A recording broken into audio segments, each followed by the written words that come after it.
인간은 영원히 살 수 없기 때문에 누구든 언젠가 죽게 됩니다. 죽는다는 것은 참 슬픈 일입니다.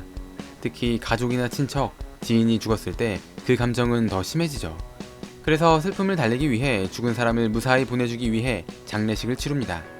그런데 영원히 살 수 없는 것은 인간뿐만 아니라 동물도 마찬가지입니다. 그들도 가족이 있을 것이고 친척이나 동료가 있을 것이고 그들만의 사회를 이루고 있을 것입니다.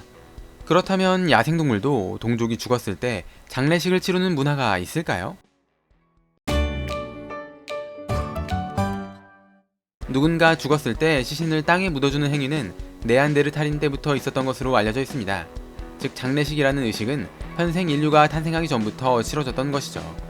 네안데르탈인은 약 50만 년 전에 존재했는데 동물은 이들보다 훨씬 더 옛날부터 존재했고 문명이 아직 발달되지 않았던 시대에도 장례를 치렀으니 동물들도 장례를 치렀을 가능성이 있습니다.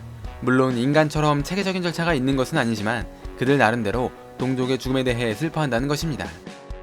까마귀과에 속하는 어치는 죽은 동족을 발견했을 때 여기저기 돌아다니며 운다고 합니다. 다른 이들에게 동족의 죽음을 알리는 것이죠.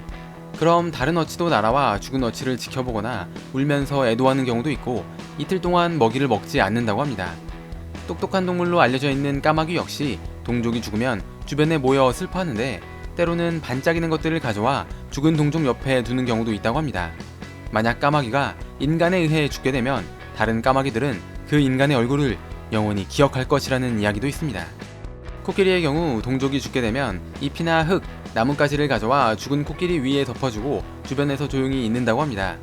영국의 야생의 스파이라는 다큐멘터리에서는 원숭이 인형을 가지고 실험을 진행했는데 인형이 나무에서 떨어진 뒤 움직이지 않자 원숭이들은 인형이 죽은 것으로 판단해 주변에 모여들어 애도하는 모습을 보였다고 합니다.